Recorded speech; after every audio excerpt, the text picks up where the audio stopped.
mwongeye kwirirwa neza. Nizere ko mumeze neza kandi muri gukomeza kuryoherwa na GrossByte. Ubu ngubu tugiye kurebera hamwe ni gute ushobora gufunguza konti muri blockchain. Blockchain nta kundi kuyifunguza turakurikiza tunajyana neza twifashishije aya mashusho. Mbibutse yuko mugomba gukanda subscribe kugira ngo video y'utaha izabashe kubageraho nta kibazo. Hanyuma waba ufite ikibazo cyangwa igitekerezo ushaka kwiyandikisha ushobora guhita ubisiga aho ngaho muri comment, hanyuma nkagufasha nawe ugatangira kunguka na GrossByte. Biragusaba kuba ufite email yawe ikabikora neza nta kibazo.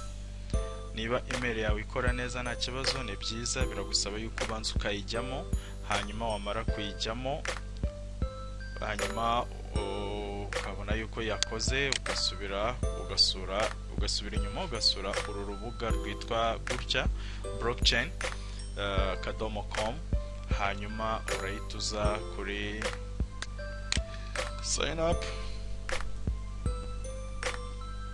Mu gihe iri gufunguka mbibutse icyo iyi konti ikora ibintu muri GrossByte,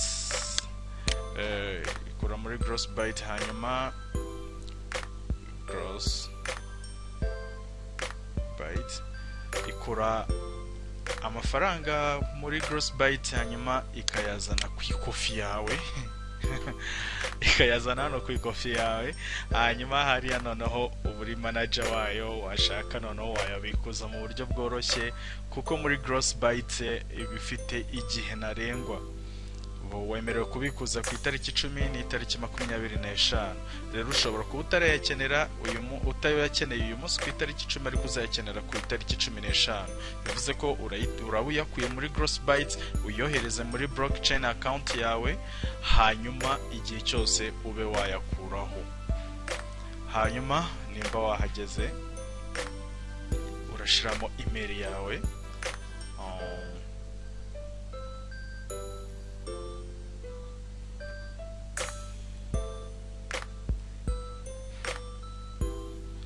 hanyuma ushiramo password, bibaye byiza yabiri strong, kandi igomba kuba irengeje nibura imibare cyangwa se inyuguti 8. Ibaye nziza wavanga umukono n'icyapa n'imibare n'utudomo utuntu nk'utwo, bituma password yawe iba strong, ikomera cyane ku buryo nta muntu wapfa kuyitekereza. Iyo umaze kuyishiraho ngaho hejuru ugaruka hano hasi naho ukayisubizamo kugira ngo barebe nimba naho wibeshye, hanyuma ukabyemeza. Urabona ko nk'aha ngaha bahise bavuga ati ntabwo bihuye. Nimba bidahuye urasiba usubiremo,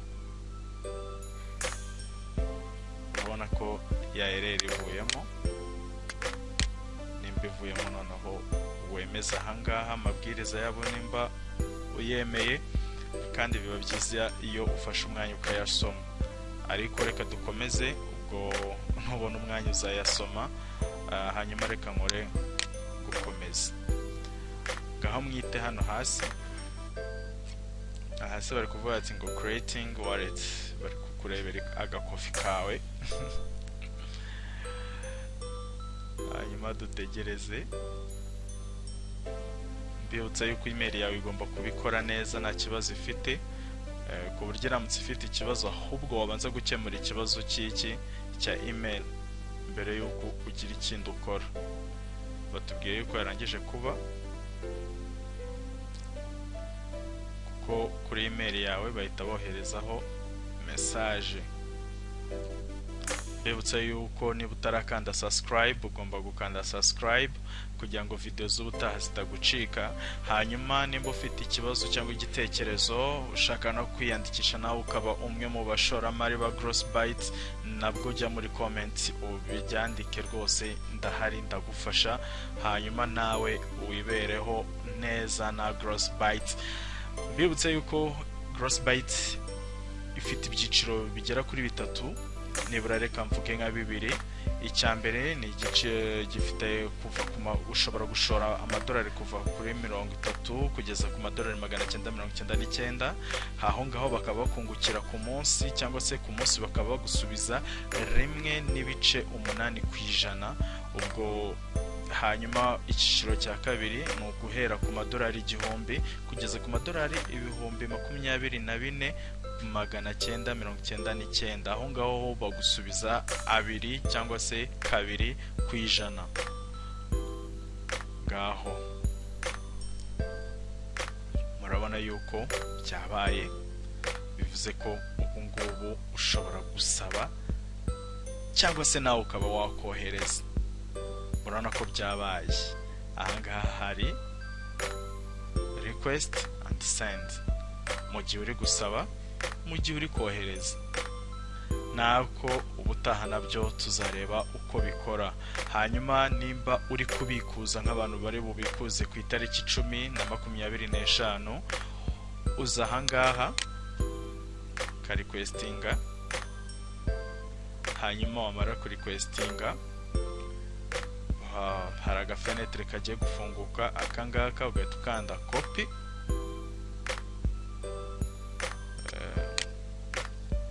ukanda hano copy, hanyuma byamara kuba kopie ukavamo, ukaba noneho wakohereza. wajya kwenda ku muntu ushaka ko requesting akantu, agusendingira akantu amafaranga, amadolari, hanyuma ugahita umuha iyo konti, akaba ariyo yoherezaho. iyo yohereje ako kanya, ahangaha uhita ubona ko amafaranga yamaze kuhagera. sawa, murakoze cyane. hanyuma nimba wageze ahangaha, biragusaba yuko nk'uko muri kubona hano ubutumwa buri kuvuga ati resend email. ubwo turajya kuri email kugira ngo tubanze kwanza tuyikonfirme, twemeze nimba kuko iriya email ari iyacu kandi yuko email yacu ikora neza. dutegereze ubutumwa, hanyuma ubwo butumwa tubwemere. murabona ko bwaje, hanyuma twinjiremo,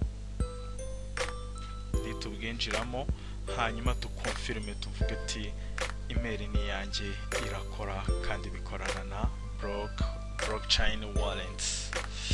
hanyuma byemeze.